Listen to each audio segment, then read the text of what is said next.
Well, live in Jerusalem is Israel's Economy Minister Naftali Bennett. Very good afternoon to you, Mr. Bennett. In this conflict so far, more than 700 people have died in Gaza, many of them children, many of them women. Can you justify this continued bloodshed? Hamas shot at Israel over 2,000 rockets without any provocation. They're shooting from within women and children, from within schools, within houses, within hospitals, in order for their own women and children to die, so then they can conduct or create pressure on Israel. Effectively, Hamas is killing its own people. This is immoral, unacceptable, and we expect them to stop shooting and to disarm, and at that very moment, the whole thing stops. But you say they're killing their own people, but it's Israeli shells, rockets, bullets that are killing these women and children, many innocent civilians. How can this carry on for the foreseeable future justifiably?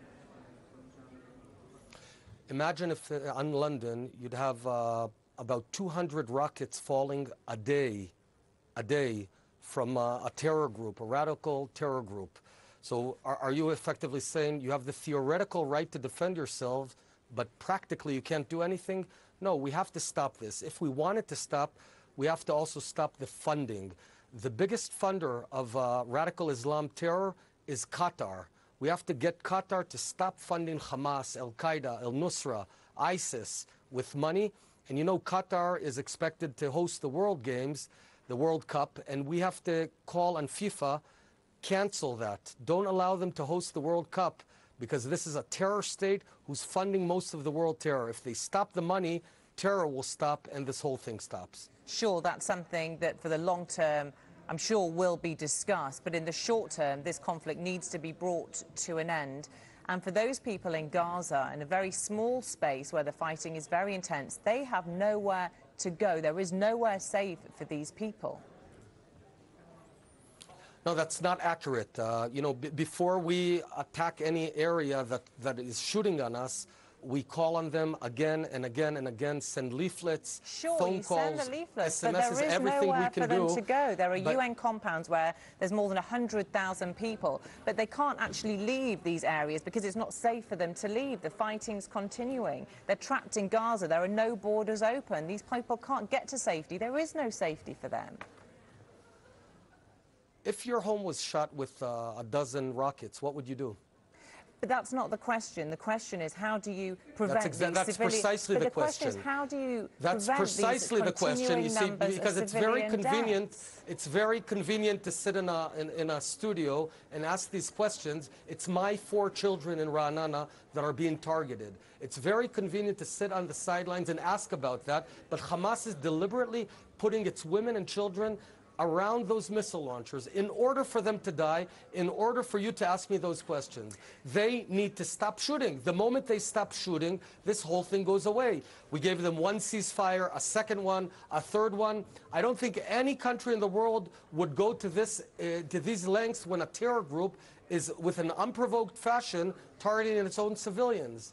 Many people understand that. Indeed, the international community, we've had the British Foreign Secretary back you up on that. Israel absolutely has the right to defend itself. The difficulty is, for many who are watching these awful pictures, is that they're asking why Israel can't do more to try and protect those civilians while they carry out this military operation. You know, there's 5 million Israelis in shelters for the past 3 weeks. Imagine if, you know, 70% of Britons were now in shelters, incurring missiles all across England, in London, in Manchester, in Leeds. What would Britain do? Would it just sit in the sidelines and be very cautious? Is that what you did in the past? Is that what was done in Afghanistan? Is that what was done in World War II? You fight back. There is no proportionality when you fight terror. Terror is evil. Terror's target is to kill civilians, and we have to fight them. And I call on Hamas to stop this despicable modus operandi of pushing their women and children. We found missiles inside schools, for heaven's sakes. The UN officially said that not once but twice, all across Gaza. They're using you, the global media, in order to continue killing their own citizens and Israelis. The moment Hamas disarms and stops shooting, the whole conflict goes away. Isn't there a sense of futility about all of this? Sure, you might succeed in destroying some of these tunnels. Sure, you might succeed in disarming Hamas. But it's all in the short term, isn't it? Doesn't the end game, the long term, have to be some kind of peaceful resolution? Otherwise, in a couple of years, you'll just find yourself back in the same situation. You know, we pulled out of the Gaza Strip 9 years ago, back to the 67 lines, just like the whole international community wanted. We pushed out all the Jews that were living there. There's not one Jew, not one Israeli living in the Gaza Strip. The world said they're going to build a Singapore in the Middle East.